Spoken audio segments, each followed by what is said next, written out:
Newsflash, remember I said I didn't have a 9-inch blade? Look at this. I got one. Brand spanking new. It came with the other Sawzall we bought, and it had a 6-inch and it had a 9-inch in there. And I'm glad I felt in the very bottom of the pocket. And see, here's my 12-inch blade.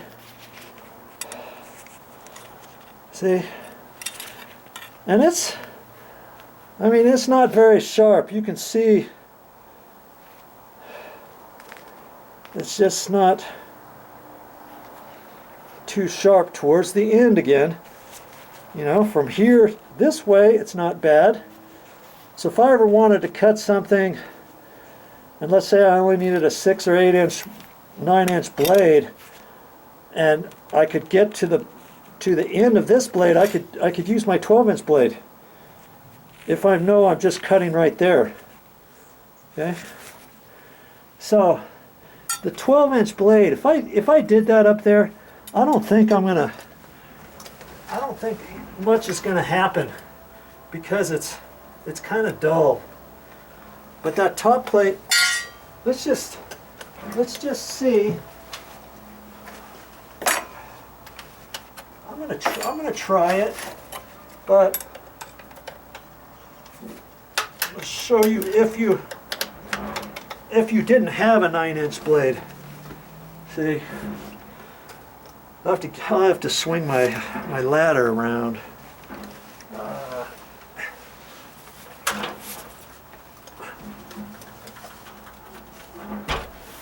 I think I can do that.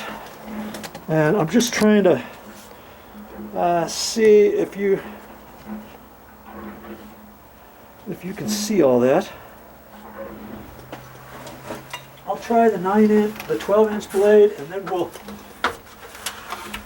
do the 9-inch.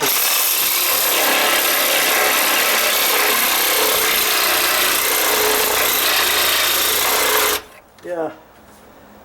That would take me forever if I just had that one blade and it's dull. It's not gonna work. So because I've got the 9-inch blade, I could use the 9.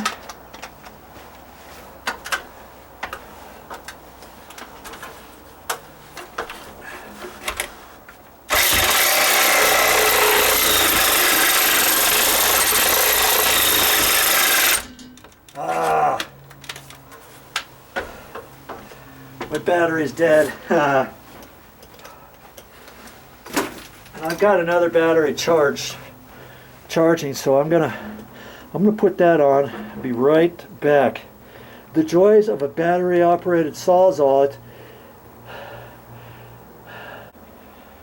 Okay, let's try it again.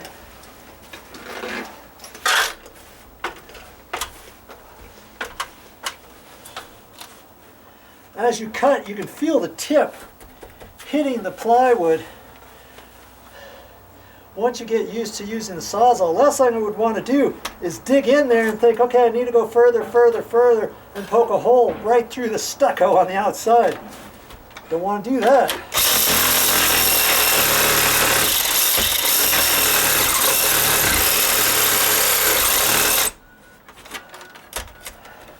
I can see about how far away I need to be, and so I need to be about 1.5 inches or so. If I get any closer than that, I know that this sharp tip has dug into that plywood, and I can feel the tip hitting it.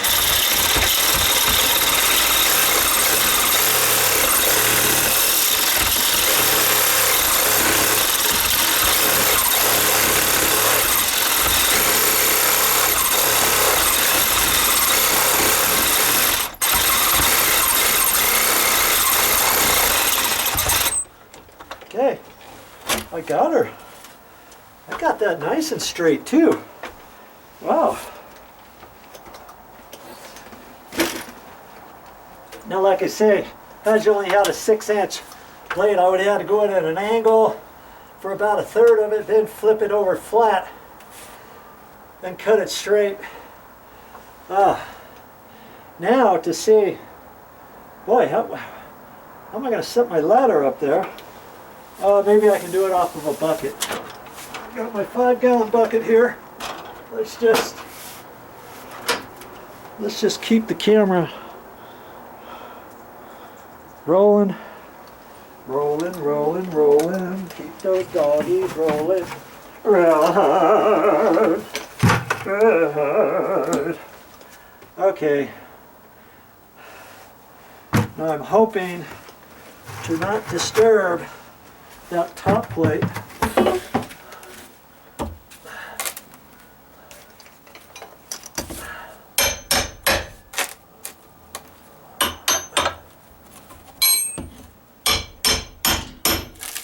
Because see, the top plate is nailed down into here too. But this bottom one's pretty waterlogged, so I'm hoping to kind of swivel it down on itself.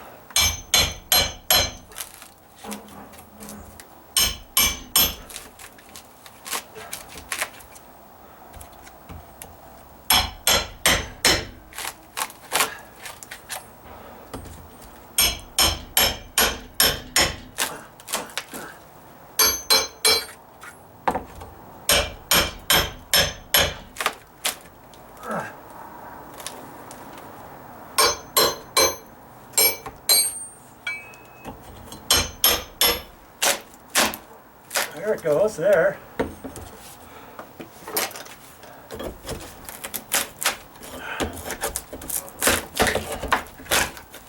Here comes a part of it.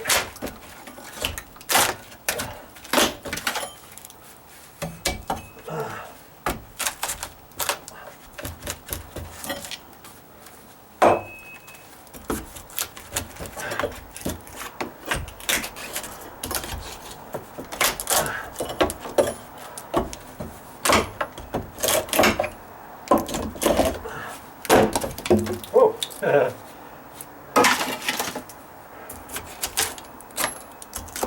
Get that. Dry rotted all the way to there. Glad I decided to go that far, huh? Okay.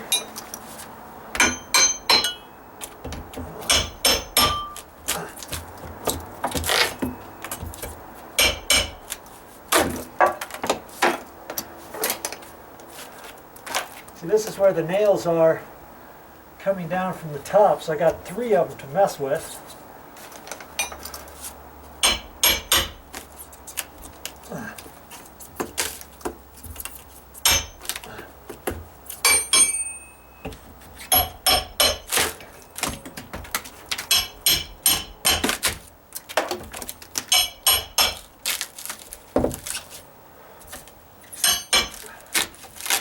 I really don't want to break that top plate. I want to save that.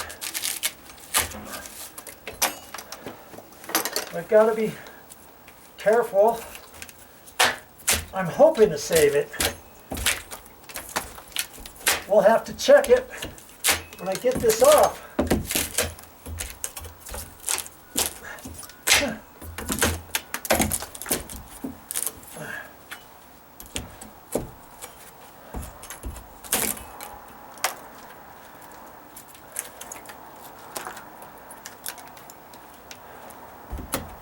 Yeah, this wall is still standing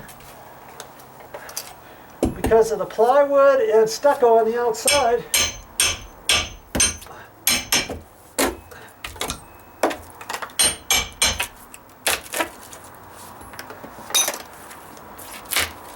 Gnaw away at it.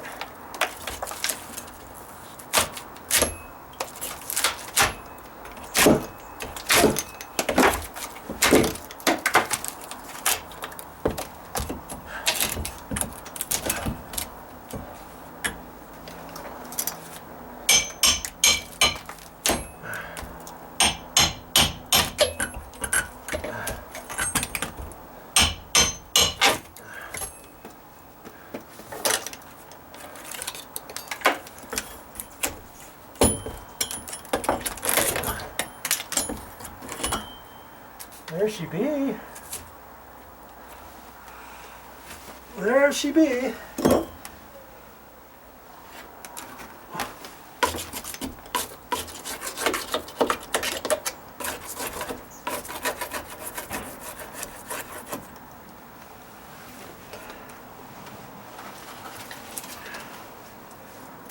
See?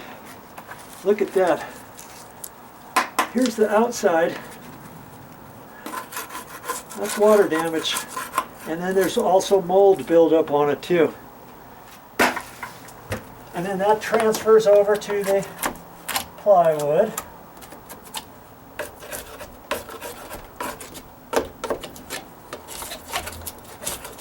And I think once I get all this off, I'm going to decide. See, I cut that off pretty good with the Sawzall. There's a little bit right in the corner